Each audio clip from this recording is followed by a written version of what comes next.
Et si aujourd'hui nous nous intéressions à comment un gamin de 9 ans, dyslexique et cancre à l'école, qui essayait de vendre 2-3 sapins de Noël, a pu devenir milliardaire à la tête de l'un des groupes les plus connus en France, Virgin.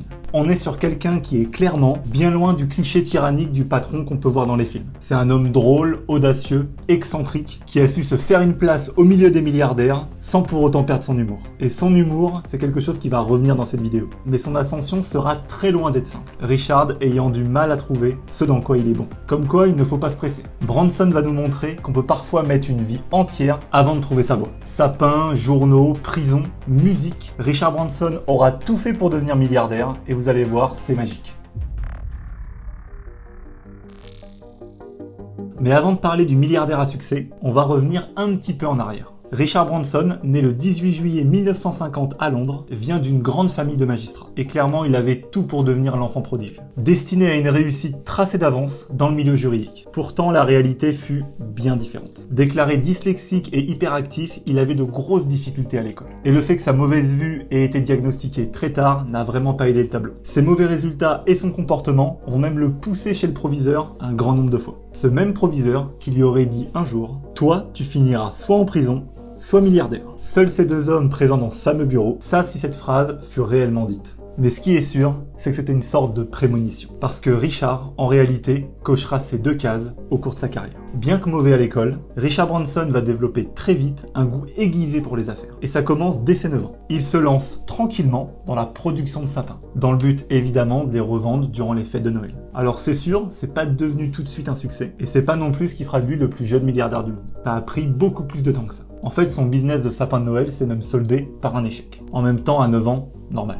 Pour rebondir, il s'était quand même essayé à l'élevage de perruches. Mais n'ayant toujours que 9 ans, ça ne fut pas non plus la réussite du siècle. Mais Richard ne va pas se décourager. Et c'est sans doute l'un de ses meilleurs atouts. Durant les années qui vont suivre, il va commencer à se passionner pour l'écriture et même la publication de contenu. Et à l'âge de 15 ans, il finira par choisir de quitter l'école pour lancer son propre journal indépendant, le Journal Student. Un journal totalement dédié aux étudiants. Bien que Student s'adresse à un public jeune, il traite de véritables sujets d'actualité du monde entier. Autant les guerres à l'autre bout du monde que les polémiques au sein du pays. Et Richard va énormément s'impliquer dans le développement de son journal. Grâce au ton employé dans les articles et la non-censure des sujets controversés, ce sera plutôt un succès. Et il décrochera même des interviews avec différentes personnalités célèbres. Mais le seul problème, c'est que ça demandait à Richard de toujours rester à la pointe de l'information. Et donc toujours de faire plus de recherches. Et de trouver en plus de ça de nouveaux sponsors pour la publication de son journal. C'était chronophage. Donc même si son journal se vend plutôt bien, il commencera à réorienter son business vers un segment d'activité beaucoup plus lucratif. Et c'est le début de la construction de son futur empire.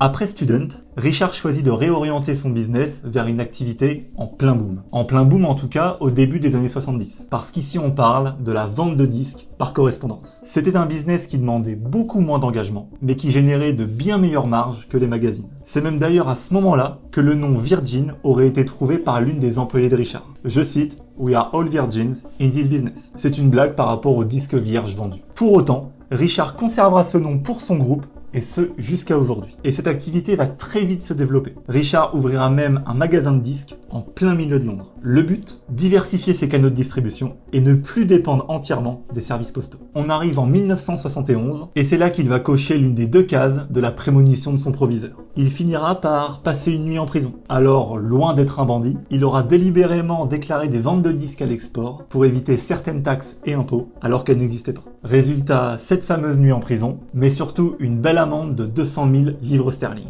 Et en 1971, 200 000 livres sterling, c'est énorme. Suite à cela, il va se remettre sur pied et lancer un nouveau projet. Mais toujours dans l'industrie de la musique. Son premier gros coup. Il va acheter une propriété près d'Oxford. À l'intérieur, il va faire équiper un studio d'enregistrement pour permettre à des artistes de résider dans le logement. Et il lancera par la suite son propre label de musique avec deux associés, Nick Powell et Simon Draper. En mai 73, le premier album sous le label Virgin sort sur le marché. Et c'est une sortie qui se vend plutôt bien, parce qu'un extrait de cet album sera même utilisé dans le film L'Exorciste. Et vu la popularité de ce film, c'est ce qui augmentera largement la visibilité de cet album, passant alors d'un succès modeste à un succès colossal. Le label Virgin commence donc à prendre beaucoup plus de place sur la scène musicale. De ce fait, de plus en plus d'artistes vont se tourner vers Richard. Il commencera donc à produire des groupes qui deviendront plutôt connus, comme Sex Pistols ou encore Phil Collins. Et après tous ces artistes produits et tous ces disques vendus, le groupe Virgin est prêt à passer à la vitesse supérieure et créer un véritable conglomérat d'entreprises.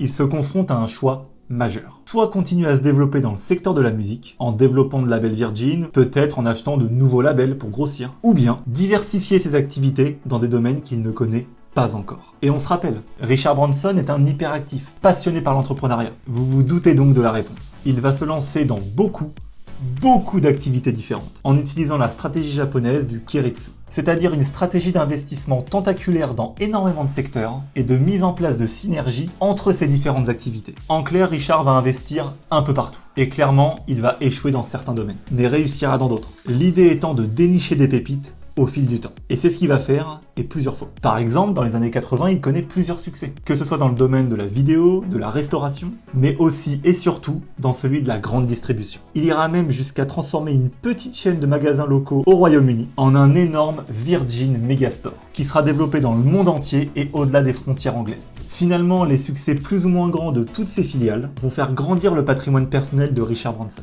qui, devenu multimillionnaire, gravit de plus en plus de marches vers le statut de milliardaire. Mais Richard en veut toujours plus. Il veut se lancer dans un business très gros. Un business qui n'est clairement pas évident. Et il va en payer les frais. Celui des compagnies aériennes. Un peu de contexte. À ce moment-là, on est dans les années 90. Bien avant le Covid, mais ceux qui ont acheté des actions Air France en janvier 2020 savent très bien de quoi on va parler. Avec Virgin Atlantic, Richard révolutionne l'industrie du transport aérien. Avec des prix de billets plus faibles que la concurrence, un service client aux oignons, des écrans télé sur le dos des sièges, voire même des glaces et des sorbets gratuits en vol. Certains proposaient même des massages. C'est toujours plus. Mais tout ça, ça coûte cher et les billets sont vendus low cost. En 1992, et au cours de difficultés rencontrées par Virgin Atlantic, il sera obligé de vendre Virgin Records, le label de musique, dans le seul but de sauver sa compagnie aérienne de la faillite. Mais avec ça, il coche la deuxième prémonition de son proviseur, puisqu'en vendant son label, il devient immédiatement milliardaire. Celui-ci s'étant vendu littéralement 1 milliard de dollars. S'il a fait ce choix qui peut sembler paradoxal, vendre une entreprise à succès pour sauver une en difficulté, c'est aussi parce que sa compagnie aérienne lui tenait véritablement à cœur. Comme dit en début de vidéo, c'était un homme excentrique et drôle. Et bien pour la petite histoire, Richard détient aussi une écurie automobile, et en 2010, il avait parié avec un ami à lui que l'écurie qui arriverait devant celle de l'autre à la fin de la saison donnerait un gage au propriétaire du perdant. Le gage en question, le perdant devait se déguiser en hôtesse de l'air, avec tout l'uniforme réglementaire, et servir les clients durant tout un vol de la compagnie aérienne du vainqueur. Et vous vous en doutez, Richard a perdu, et on peut retrouver plusieurs photos de lui en hôtesse sur internet. Aujourd'hui, Richard Branson, c'est une fortune de plus de 2,6 milliards d'euros, grâce à un groupe Virgin implanté dans énormément d'activités. Il a su accepter que les échecs étaient une force, et que c'était en essayant encore et encore qu'on pouvait alors arriver à des résultats exceptionnels.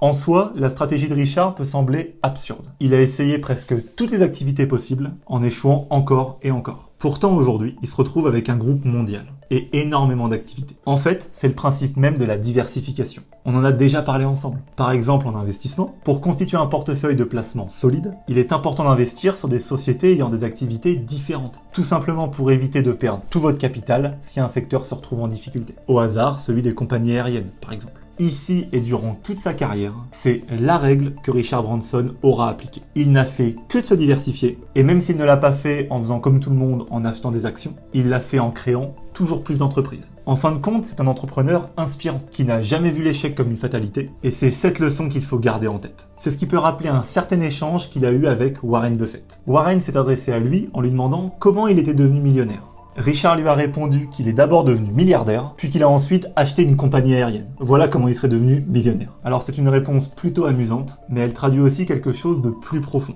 Un investissement, s'il n'est pas maîtrisé, peut ruiner toute une stratégie globale. Coupez vous aussi vos pertes en bourse quand elles atteignent un certain seuil. Des pertes latentes pendant très longtemps dévalorisent votre portefeuille. Mais surtout, vous bloquent de potentielles belles opportunités d'investissement que vous auriez pu saisir. Merci Richard Branson pour ces leçons. Pour ceux qui nous découvriront avec cette vidéo, NCP c'est un cabinet de conseil en investissement. Nous accompagnons tout type de profil sur des sujets d'investissement immobilier, financier ou même structuration du patrimoine ou fiscalité. Pour ceux qui nous connaissent déjà, vous pouvez toujours réserver un rendez-vous découverte via le lien en description afin de faire un point sur votre situation et vos objectifs avec nos conseillers afin d'établir une stratégie solide. Le rendez-vous est offert. Abonnez-vous si vous souhaitez soutenir notre travail et à très bientôt.